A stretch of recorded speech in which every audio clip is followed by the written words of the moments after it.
Halo. Oke. Belum. Oke Pak Dedi, gimana mungkin terkait dengan Oke, selamat siang semua ya, Senjaya rekan-rekan media. Udah lama menunggu ya. Ya, kita mulai dari mana dulu nih?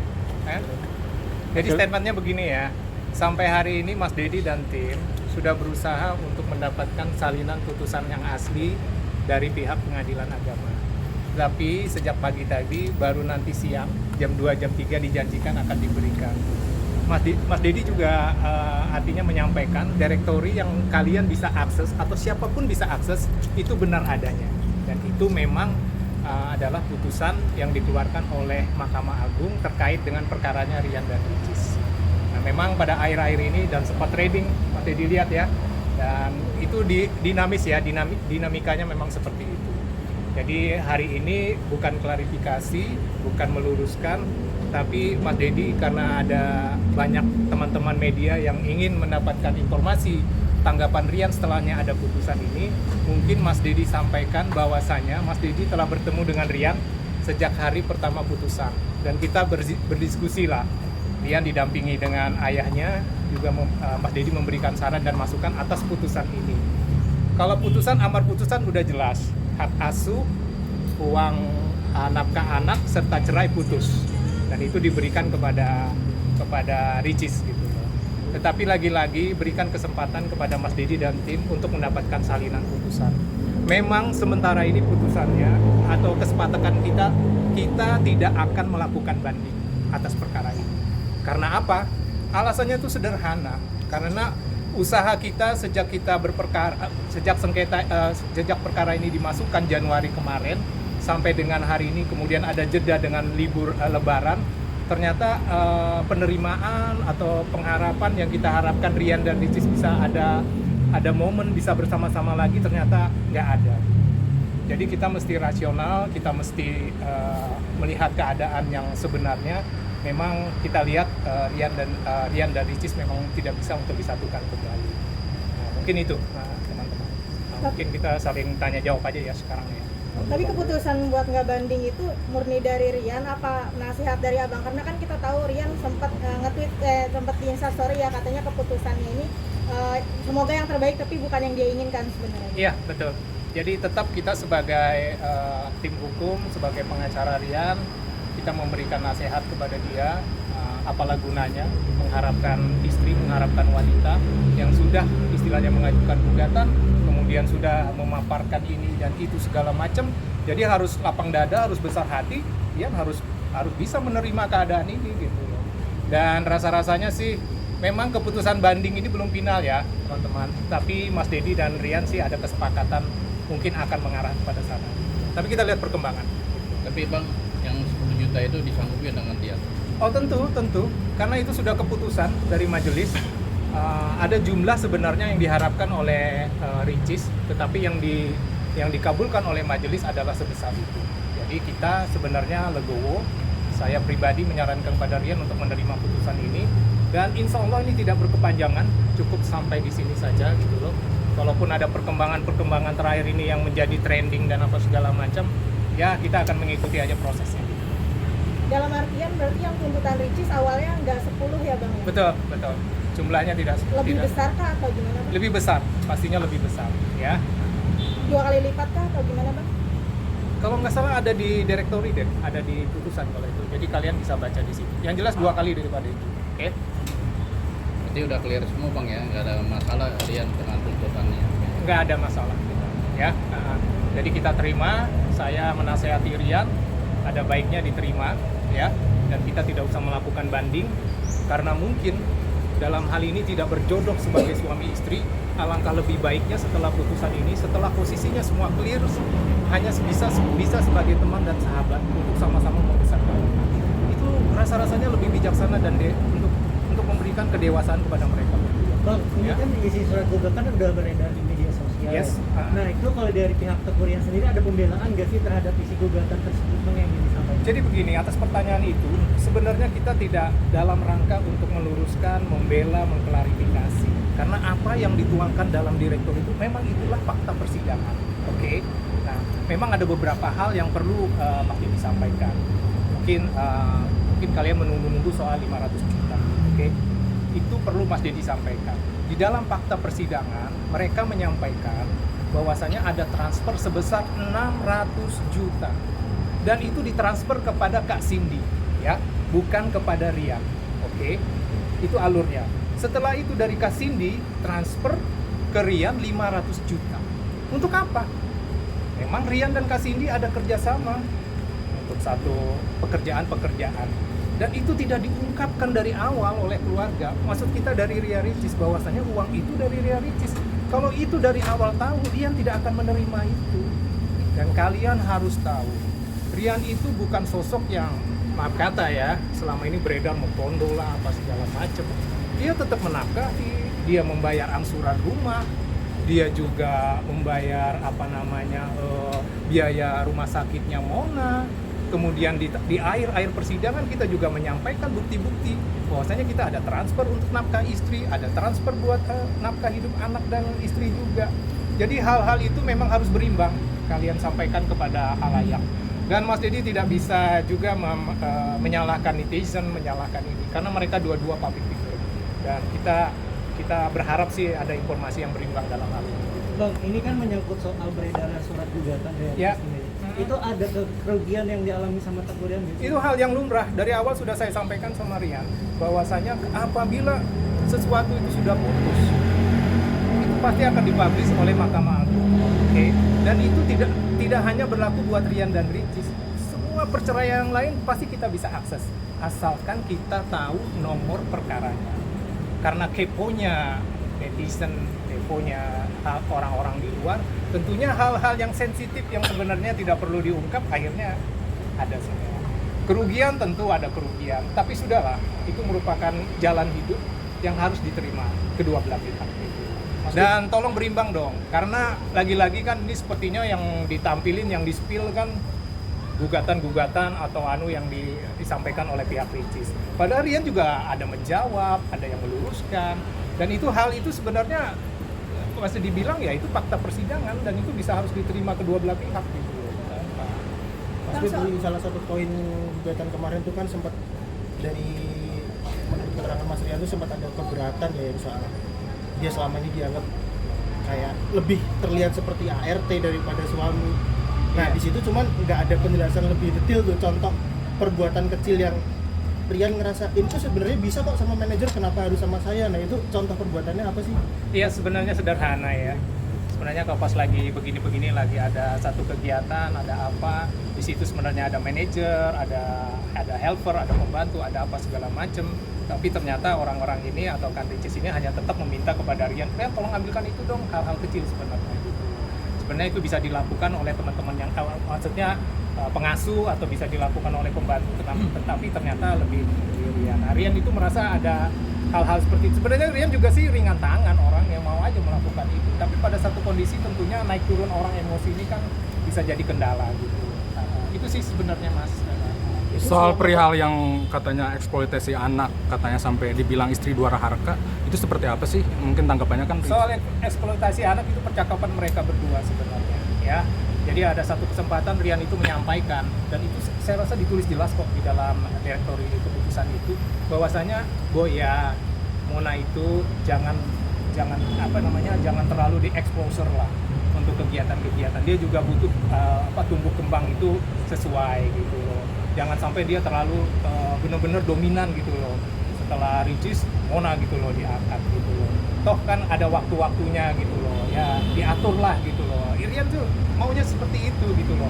Dan ada konten berapa yang seingat Mas Dedi yang ini ada guling-guling di jalan, itu menurut Rian tuh sangat membahayakan gitu loh. Tapi itu sepertinya ada pembiaran di situ. Nah, hal-hal seperti itulah yang menurut Rian itu eksploitasinya terlalu berlebihan. Ya. Baik. Perihal keterlibatan ibu mertua seperti apa sih dari pihak Teguh Rian? Kan awal percekcokan itu karena adanya ibu mertua gitu. Ya. Ikut campur ya? Ya, jadi mungkin garis besarnya seperti ini ya. Ada satu kesempatan mereka sama-sama di bulan puasa, kemudian ada rencana buka puasa bersama. Seperti yang kalian tahu, ibunya Rian ini adalah tenaga kesehatan di salah satu rumah sakit di Langsa. Pada saat itu Rian itu Ricis mungkin menyiapkan es kurma ya, es kurma, ya es kurma. Dan itu Rian itu sebenarnya ada amandel gitu, ada riwayat inilah sakit. Wajar lah si ibu di tengah-tengah itu menyampaikan, Pak Rian kok minum es gitu. Apakah sebaiknya, kok mulai kapan minum es? Dari situ mungkin penerimaan Ricis dengan itu tuh agak sedikit berbeda gitu.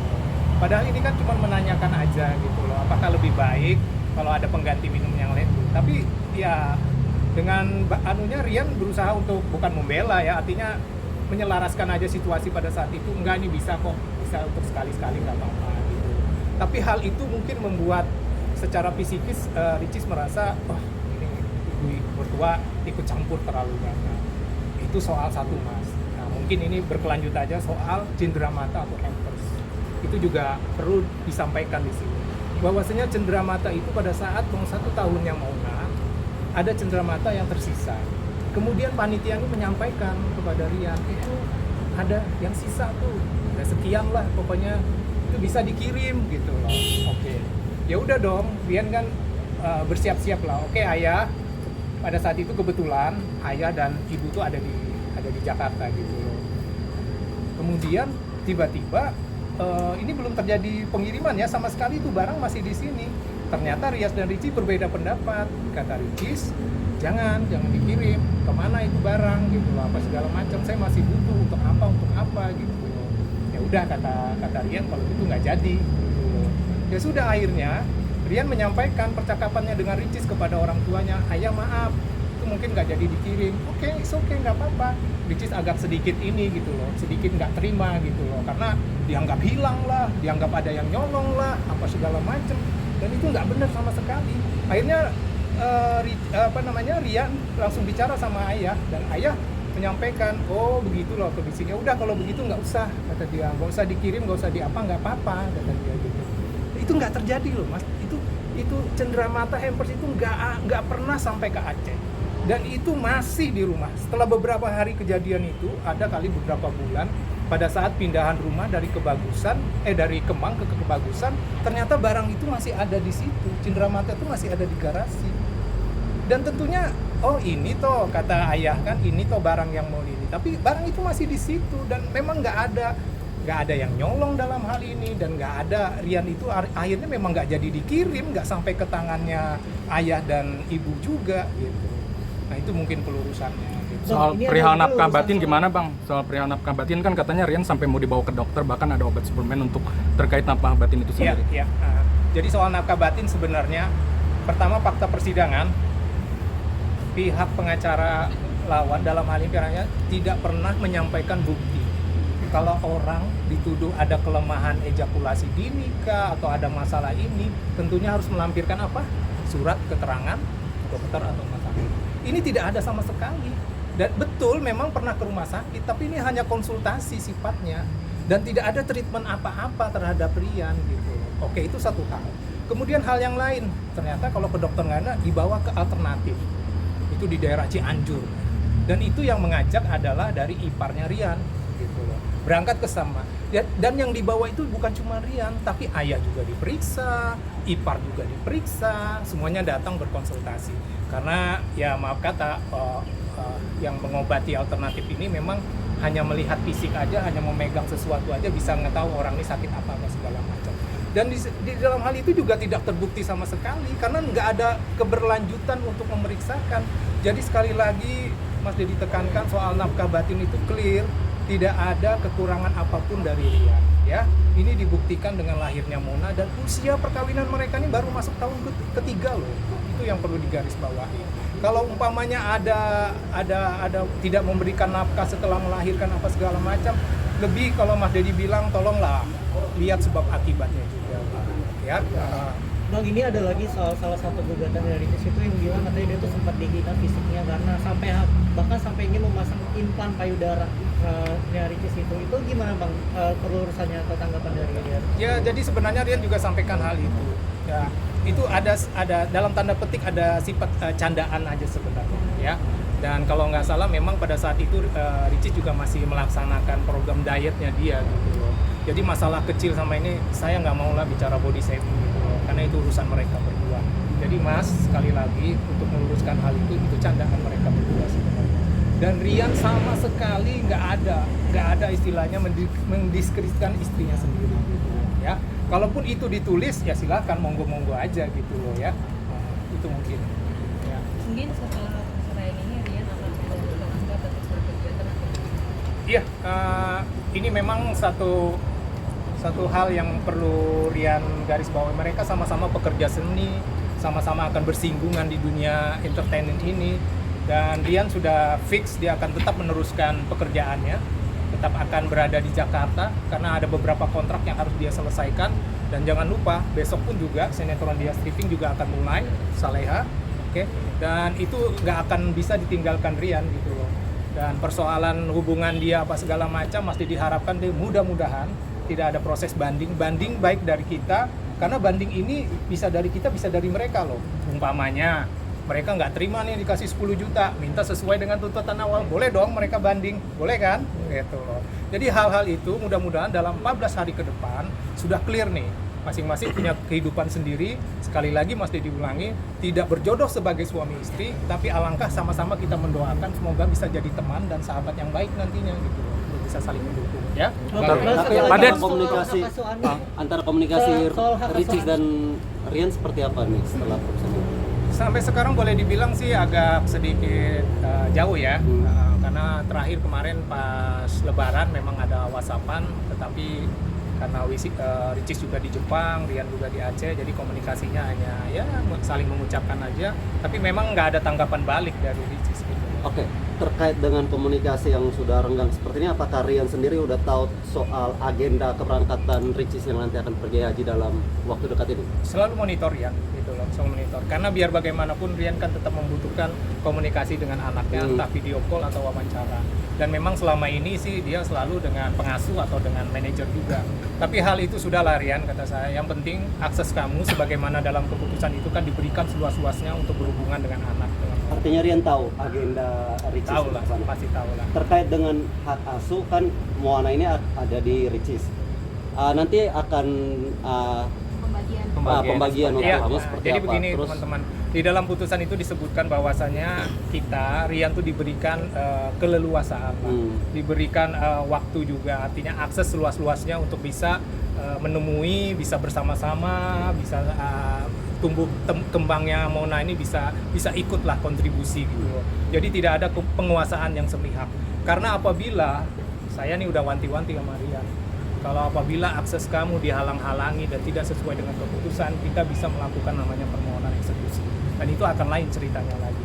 Jadi saya minta pihak sebelah juga harus legowo dan harus memberikan akses luas-luasnya kepada Rian. artinya ketika nanti Ricis pergi haji, Moana akan bersama Rian full itu? Bisa jadi itu teknis sih mas, tapi saya harapkan sih mudah-mudahan karena Rian tetap di Jakarta, mudah-mudahan bisa demikian. Bang, terlalu banyak yang bilang nih kemudian membela ibunya daripada istrinya sendiri. Banyak yang Relatif itu, memang banyak yang bilang seperti itu. Tapi lagi-lagi kecintaan Rian dengan keluarga tidak akan mengurangi kecintaan dia kepada Ricis juga. Jadi ini hanya masalah bagaimana mengkomunikasikan saja. Mbak kan tahu di dalam duduk perkara itu selalu yang menjadi persoalan itu adalah masalah komunikasi. Nah, memang Mas Dedi sadarin mereka komunikasinya buruk gitu loh. Satu hal Ricis maunya begini, ekspektasinya Rian ternyata begini. Tapi itu bukan berarti Rian membela ibunya. Rasa-rasanya sih sangat anu aja ya, sangat biasa-biasa aja kok gitu loh. Semua bisa dibicarakan gitu loh. Itu mungkin. Bang, ini kalau terkait soal hak asuh anak itu apakah dari Tengku Rian sendiri itu sempat keberatan dari Ricis tentang hak asuh anak dari putusan majelis hakim? Kita tetap meminta mas, tetapi itu bukan merupakan rekompensi, artinya bukan gugatan balik kita. Kita hanya menyampaikan bahwasanya kalau umpamanya Ricis terlalu sibuk dengan kegiatannya, alangkah lebih baiknya hak asuh diserahkan kepada Rian. Karena Rian secara waktu dan kesempatan itu lebih banyak, dan kebetulan memang di Jakarta kan sudah stay. Jadi kalaupun sekarang ditempatkan, kita bukan nggak bisa apa-apa, artinya ya itulah, itu anak masih di bawah umur dan memang harus, dan tidak ada kesalahan apapun dari Ricis. Apakah Ricis istilahnya tidak menjaga Mona, apakah melakukan hal-hal yang ya kalian tahu lah kan, seorang ibu akan kehilangan haknya misalnya suka dugem ya kan umpamanya, atau melakukan KDRT apa segala macam, tapi kan itu tidak gitu. Jadi kita is okay aja lah. Berarti menerima ya, berarti menerima hak asuh anak dia berada di tangan Tria Ricis. Iya, menerima. Bang, Dia menanggapi banyaknya hujatan kepada Atta Rian itu bagaimana dia menanggapi? Tentu sedih dan kecewa. Kecewa berarti. Biar bagaimanapun, ya. Tapi Mas Dedi sabarin dia. Kalian public figure, dari mulai cerai sampai dengan putus, entah lagi nanti sambungannya sampai apa akan terus jadi berita gitu loh. Jadi tolong tanggapi dengan bijaksana, nggak perlu terlalu istilahnya marah yang tidak berkesudahan. Jadi hal-hal yang kita pasti saya dan tim pasti akan mengawal Rian terus lah, biar maksudnya nggak terlalu meladeni urusan-urusan yang di luar daripada yang penting gitu, yang produktif gitu. Oke. Thank you ya semua ya. Terima kasih Pak.